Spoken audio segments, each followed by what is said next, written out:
Hello everyone, very very good evening. कैसे हो? Hope करता हूँ आप सब लोग अच्छे ही होंगे। सो फ्रेंड्स, बाल विकास एवं शिक्षा शास्त्र की स्पेशल क्लास में आप सभी लोगों का बहुत बहुत स्वागत है। आज की इस क्लास में सीडीपी के टॉप 30 क्वेश्चन को डिस्कस करेंगे। इस क्लास में मैंने जितने भी क्वेश्चंस लिए हैं सारे के सारे सेलेक्टेड क्वेश्चंस लिए हैं, प्रीवियस ईयर क्वेश्चंस लिए हैं जो हर बार से UP TET and C TET exam में पूछे जाते हैं। तो पूरी क्लास ध्यान से देखना, जितने भी क्वेश्चंस आपके करेक्ट हो कमेंट बॉक्स में अपना रियल स्कोर ज़रूर बताना।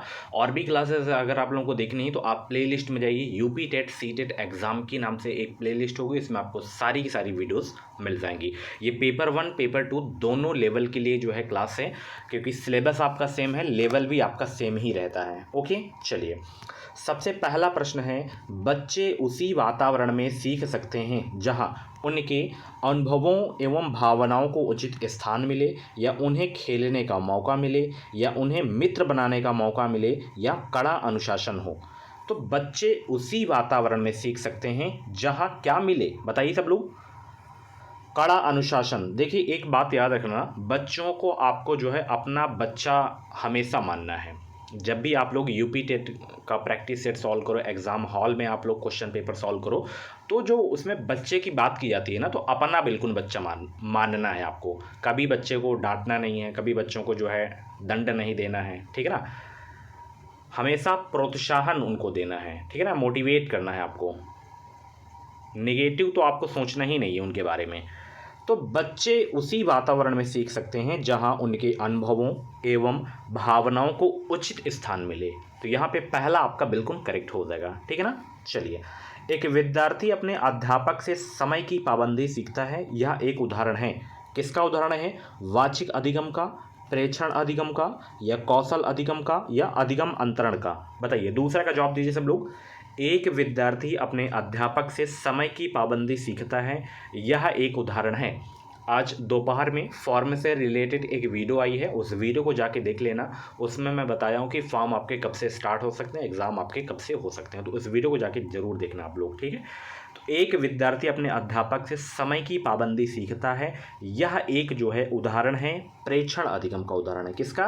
प्रेक्षण अधिगम का उदाहरण है। दूसरा का ऑप्शन बी आपका बिल्कुल करेक्ट हो जाएगा। नेक्स्ट क्वेश्चन है, विद्यार्थियों के सीखने में जो रिक्तियां रह जाती हैं उनके निदान के बाद क्या चाहिए? सघन अभ्यास कार्य होना चाहिए, या समुचित उपचारात्मक कार्य होना चाहिए, या सभी पाठों को व्यवस्थित रूप से दोहराना चाहिए, या शिक्षार्थियों और अभिभावकों की को जो है उपलब्धि के बारे में बताना चाहिए। क्या करना चाहिए? विद्यार्थियों के जो है सीखने में जो रिक्तियाँ रह जाती हैं उनके निदान के बाद जो है समुचित उपचारात्मक कार्य होना चाहिए। क्या होना चाहिए? समुचित उपचारात्मक कार्य होना चाहिए। तो ऑप्शन बी आपका बिल्कुल करेक्ट हो जाएगा। एक शिक्षक बच्चे द्वारा की गई छोटी छोटी गलतियों पर क्रोध प्रकट करता है, यह इंगित करता है वह बच्चे का शुभचिंतक है, उसमें ज्ञान की कमी है, वह कुंठित है, वह संवेगात्मक रूप से संतुलित नहीं है। तो बताइए, एक शिक्षक बच्चे द्वारा की गई छोटी छोटी गलतियों पर क्रोध प्रकट करता है, यह इंगित करता है वह संवेगात्मक रूप से संतुलित नहीं है। तो 4 का ऑप्शन डी आपका बिल्कुल करेक्ट हो जाएगा।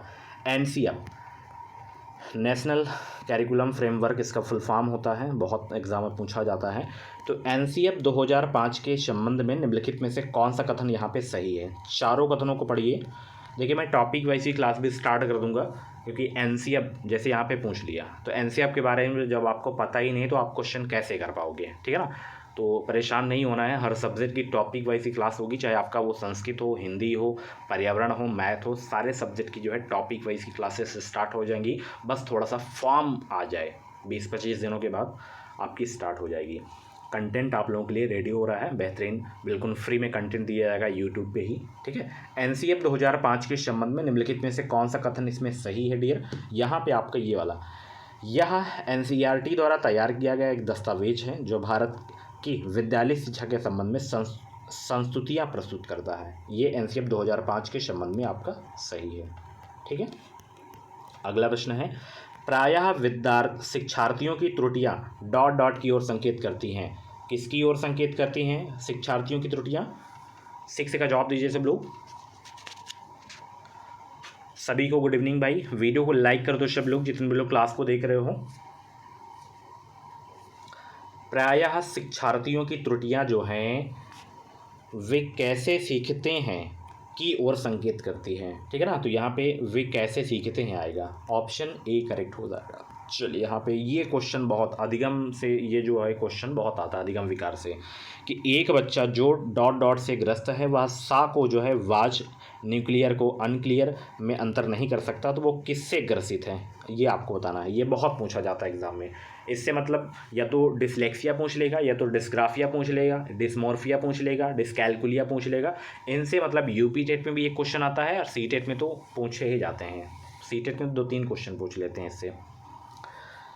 तो यहाँ पे शब्द जबलिंग विकार हो जाएगा। ठीक है ना, जब किसी शब्द को जो है उल्टा सीधा पढ़ें तो वहाँ पे शब्द जबलिंग विकार हो जाएगा। 7 का ऑप्शन ए आपका बिल्कुल करेक्ट हो जाएगा। ठीक है, डिसमॉर्फिया कब होता है, जहाँ पे जैसे भ्रम वाली स्थिति हो जाए। जैसे यहाँ पे एक छोटा सा बच्चा है और यहाँ पे एक छोटी सी मुर्गी हो गई, अब वो मुर्गी को कबूतर समझ रहा है, मतलब भ्रम पैदा हो गया, तो वहाँ पे क्या होता है, डिसमॉर्फिया होता है। ठीक है, डिस्कैलकुलिया कहाँ पे होता है, डिस्कैलकुलिया गणितीय विकार जहाँ पे हो। ठीक है ना, गणितीय विकार ऑप्शन में आएगा तो वहाँ पे डिस्कैलकुलिया होता है। ठीक है, डिसलेक्सिया पठन विकार में होता है। ठीक है ना, तो ये चीज़ें आपको याद रखना है। ये टॉपिक वाइज में जब पढ़ाऊँगा तो आप लोग नोट्स बना लेना। बच्चों के सीखने की प्रक्रिया में प्रगति तब हो सकती है जब हम उसकी प्रगति की नियमित रूप से जांच करें, या बच्चों की प्रगति को नियमित रूप से जांचने के साथ साथ सुधारात्मक कदम उठाएं, या बच्चों को नियमित रूप से गृह कार्य दें, या बच्चों के लिए नियमित रूप से गतिविधियां आयोजित कराएं। 8 का जवाब दीजिए सब लोग। बच्चों के सीखने की प्रक्रिया में प्रगति तब हो सकती है जब हम जो है बच्चों की प्रगति को नियमित रूप से जांचने के साथ साथ सुधारात्मक कदम उठाएं। यहाँ पे ऑप्शन बी आपका बिल्कुल करेक्ट हो जाएगा। कोहल वर्ग के अनुसार शिक्षक बच्चों में नैतिक मूल्यों का जो है विकास कर सकता है, नैतिक मुद्दों पर आधारित चर्चाओं में उन्हें शामिल करके, या कैसे व्यवहार किया जाना चाहिए इस पर कठोर निर्देश देकर, या धार्मिक शिक्षा का महत्व देकर, या व्यवहार के स्पष्ट नियम बनाकर। 9 का जवाब दीजिए। कोहल वर्ग के अनुसार शिक्षक बच्चों में नैतिक मूल्यों का विकास कर सकता है, नैतिक मुद्दों पर आधारित चर्चाओं में उन्हें शामिल करके। ऑप्शन ए आपका बिल्कुल करेक्ट हो जाएगा। प्राथमिक स्तर पर बच्चों के लिए जो है संगीत, कहानी कहने एंड नाटक, कला शिल्प, खेल आदि जैसी गतिविधियों का संचालन सप्ताह में 1 बार होना चाहिए, या प्रत्येक विषय के साथ सम्मिलित होना चाहिए, या अलग से संचालित करना चाहिए, या अतिरिक्त समय में कराया जाना चाहिए। तो 10 का ऑप्शन क्या हो जाएगा सही, बताइए। प्राथमिक स्तर पर बच्चों के लिए संगीत, कहानी कहने, नाटक, कला शिल्प, खेल आदि जैसी गतिविधियों का संचालन कब किया जाना चाहिए, तो इसे जो है सप्ताह में 1 बार कराना चाहिए। ठीक है ना, ऑप्शन ए आपका बिल्कुल करेक्ट हो जाएगा। अगला प्रश्न है, आप सभी लोगों को पता भी होगा, ये नॉर्मल क्वेश्चन है। सैटरडे जब होता था, जब आप लोग स्कूल में जाते थे, तो बिल्कुल लास्ट में खेल वगैरह खिलाया जाता था स्कूल में। ठीक है, चलिए, निम्नलिखित में से कौन सा सूक्ष्म गति कौशल का उदाहरण है इसमें, निम्नलिखित में से कौन सा सूक्ष्म गति कौशल का उदाहरण है यहाँ पे, चढ़ना, दौड़ना, फुदकना या लिखना। तो इसमें बताइए कौन सा सूक्ष्म गति कौशल का उदाहरण है। 11 का जवाब दीजिए सब लोग।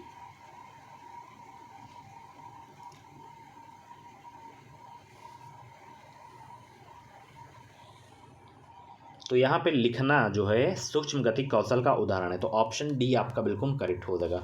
अगला प्रश्न है, कक्षा 4 का एक बच्चा सदैव चिंतित और कुंठित रहता है, आप उसके अभिभावक से शिकायत करेंगे, या मनोचिकित्सक के पास ले जाएंगे, या स्वयं परामर्शदाता की भूमिका का जो है निर्वाह करेंगे, या उसे उसके भाग्य पर छोड़ देंगे। तो कक्षा 4 का एक बच्चा सदैव चिंतित और कुंठित रहता है, आप क्या करेंगे, हम जो है स्वयं परामर्शदाता की भूमिका का निर्वाह करेंगे। तो ऑप्शन सी करेक्ट हो जाएगा। एक बालक की मानसिक आयु 12 वर्ष और शारीरिक आयु 10 वर्ष है, तो उसकी बुद्धिलब्धतांक क्या होगा। आप डीएलएड कर रहे होंगे तो ये प्रश्न आप ज़रूर किए होंगे, बीएड में भी आप किए होंगे, बट डीएलएड में ऑब्जेक्टिव होता है तो ये क्वेश्चन सभी लोग पढ़े होंगे।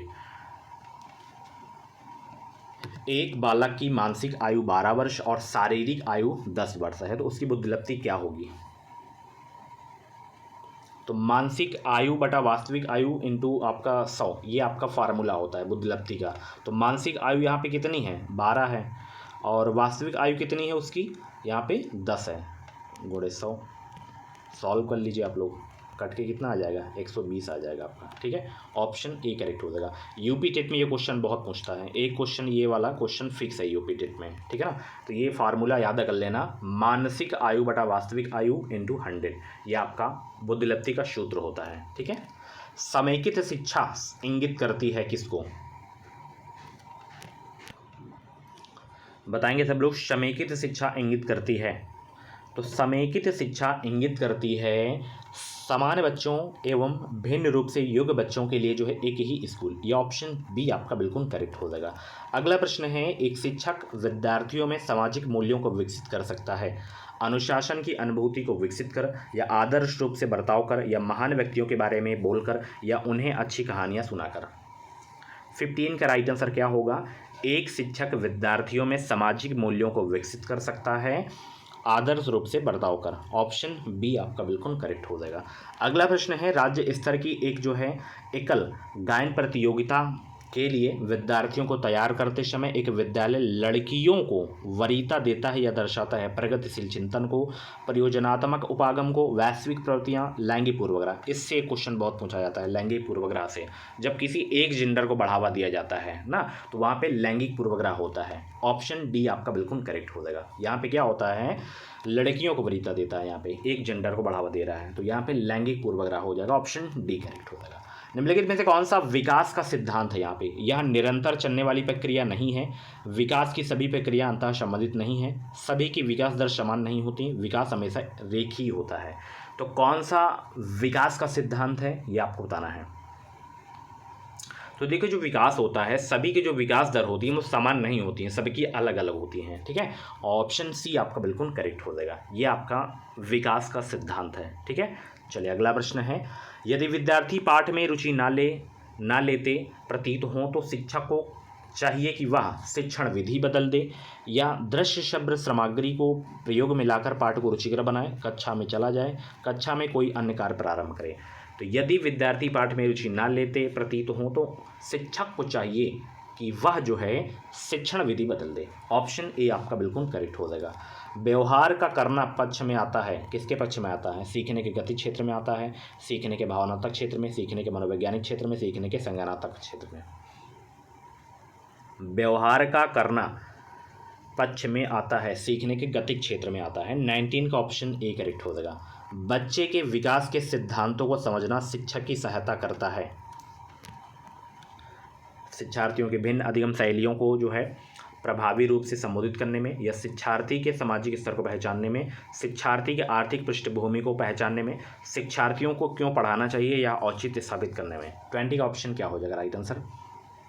बच्चे के विकास के सिद्धांतों को समझना शिक्षक की सहायता करता है, शिक्षार्थियों के भिन्न अधिगम शैलियों को जो है प्रभावी रूप से संबोधित करने में सहायता करता है। ऑप्शन ए करेक्ट हो जाएगा।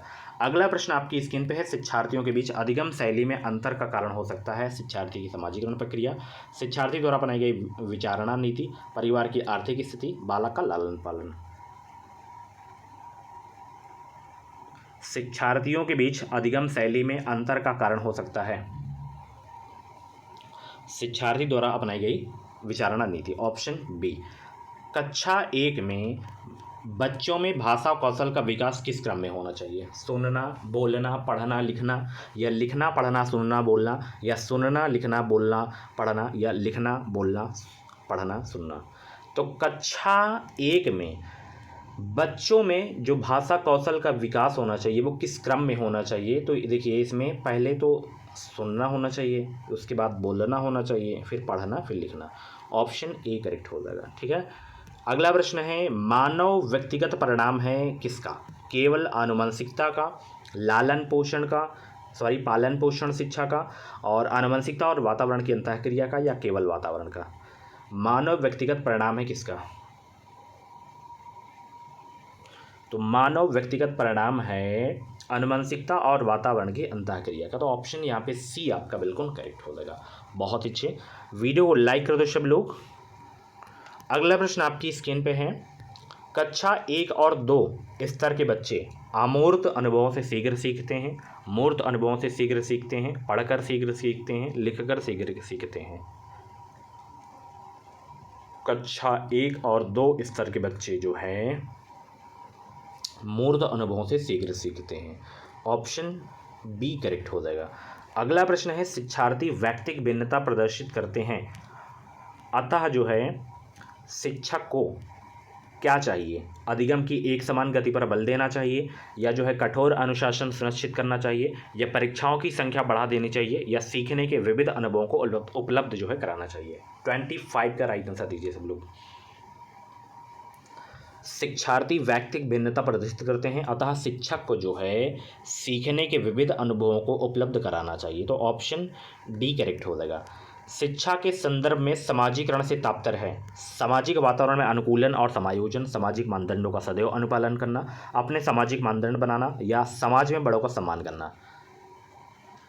शिक्षा के संदर्भ में समाजीकरण से तात्पर्य है सामाजिक वातावरण में अनुकूलन और समायोजन। ऑप्शन ए करेक्ट हो जाएगा। नेक्स्ट क्वेश्चन आपकी स्क्रीन पे है डियर। निम्नलिखित में से एक प्राथमिक स्तर के शिक्षा के लिए सबसे महत्वपूर्ण गुण कौन सा है? शिक्षण विधियों में सक्षमता और विषय का ज्ञान, उच्च मानक भाषा में पढ़ाने की क्षमता, पढ़ाने की उत्सुकता, धैर्य और लगन। तो निम्नलिखित में से कौन एक प्राथमिक स्तर के शिक्षा के लिए जो है सबसे महत्वपूर्ण गुण है, ये आपको बताना है। सभी को गुड इवनिंग, सभी को गुड इवनिंग। 27 का ऑप्शन डी करेक्ट हो जाएगा, धैर्य और लगन। अगला प्रश्न देखिए यहाँ पे, नर्सरी कक्षा से शुरुआत करने के लिए कौन सी विषय वस्तु सबसे अच्छी है? मेरा प्रिय मित्र, मेरा पड़ोस, मेरा परिवार, मेरा विद्यालय। तो नर्सरी कक्षा से शुरुआत करने के लिए कौन सी विषय वस्तु सबसे अच्छी है? सोचिए, मेरा परिवार हो जाएगा, ठीक है ना। ऑप्शन सी करेक्ट हो जाएगा। पियाजे के अनुसार संज्ञानात्मक विकास के जो है किस चरण पर बच्चा वस्तु स्थायित्व को प्रदर्शित करता है? संवेदी प्रेरक चरण, मूर्त संक्रियात्मक चरण, मूर्त संक्रियात्मक चरण, या जो है औपचारिक संक्रियात्मक चरण। पियाजे के अनुसार संज्ञानात्मक विकास के किस चरण पर बच्चा वस्तु स्थायित्व को प्रदर्शित करता है? संवेदी प्रेरक चरण हो जाएगा, ऑप्शन ए। अगला प्रश्न है, सीखने की प्रक्रिया में शिक्षक की भूमिका होनी चाहिए? सुगमकर्ता, प्रशिक्षक की, अनुदेशनकर्ता की, नियंत्रणकर्ता की। तो सीखने की प्रक्रिया में शिक्षक की भूमिका होनी चाहिए, सुगमकर्ता की होनी चाहिए। ऑप्शन ए करेक्ट हो जाएगा। सो फ्रेंड्स, ये थी आज की जो है सीडीपी की क्लास। कैसी रही क्लास कमेंट बॉक्स में अपना फीडबैक ज़रूर देना। ऐसे ही डेली क्लासेस देखने के लिए एजुकेशन मिसाइल यूट्यूब चैनल को सब्सक्राइब करिए। एंड जो भी और भी क्लासेस हो गई हैं उन क्लासेस को आप लोग ज़रूर जाके देखिए। बुक्स नहीं पढ़ पा रहे हो क्योंकि एग्ज़ाम जब नहीं रहता है, डेट नहीं घोषित हो पाती है, फॉर्म नहीं आता है, तो पढ़ने में नहीं मन लगता है, तो केवल आप वीडियोज़ ही देख सकते हो। कुछ ना कुछ तो आपको ज्ञान मिलेगा ही मिलेगा। बाकी बुक्स मैंने आपको बताया हिंदी की, जैसे आप ले सकते हो यूनिवर्सल पब्लिकेशन की, यानी कि राजपाल सिंह की बुक ले सकते हो आप। जैसे एसएसटी अगर आपका है तो आप लूसेंट पढ़िए, अभी से जीके पढ़िए अच्छे से, ठीक है ना। तो अभी से आप लोग पढ़ाई शुरू करो, क्योंकि कंटिन्यू बनी रहेगी तैयारी की, तो आप आगे स्कोर आप लोग अच्छा कर पाओगे। ओके, चलिए, कुछ भी डाउट्स है तो आप डाउट क्लियर कर सकते हो, आपका भाई रिप्लाई ज़रूर देगा। थैंक यू सो मच, मिलते हैं अगली क्लास पे।